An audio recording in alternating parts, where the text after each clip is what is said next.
Creamy, rich, and ready in minutes, this ground beef stroganoff is so easy you'll wonder why you ever ate out. One pan, all flavor, and pure comfort. Can we just take a second to talk about how expensive it is to eat out lately?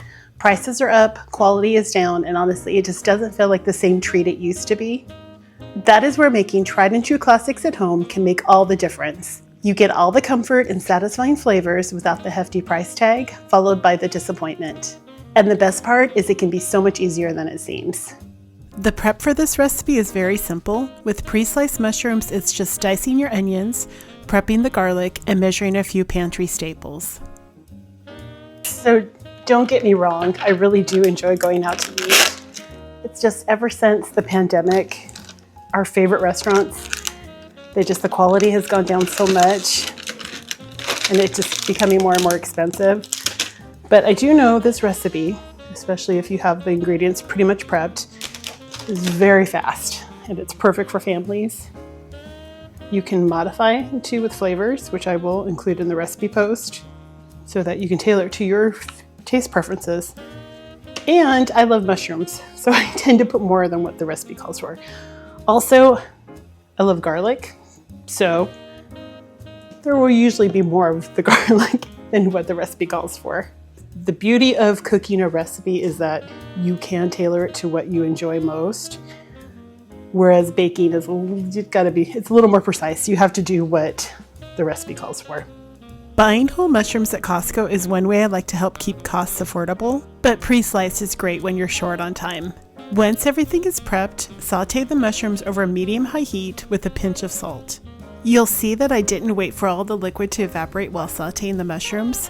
That's just my preference. I like them cooked, but with still a little bit of a bite. If you prefer your mushrooms browned, definitely cook them a little bit longer.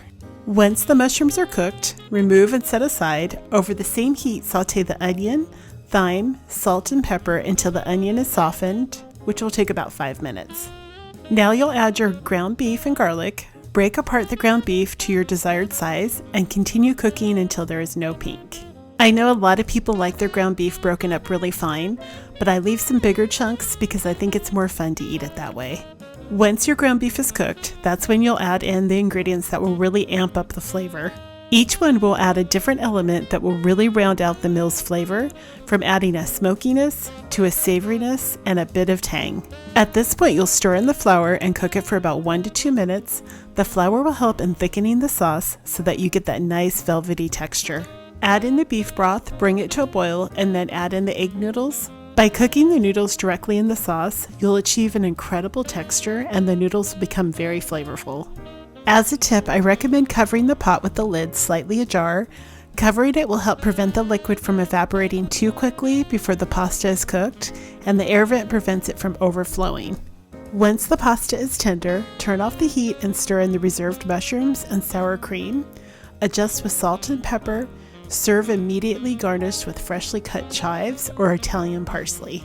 For more recipes like this and for weekly inspiration, make sure to head on over to thefedupfoodie.com and sign up for my newsletter where I share recipes and tips in helping to make cooking from scratch approachable.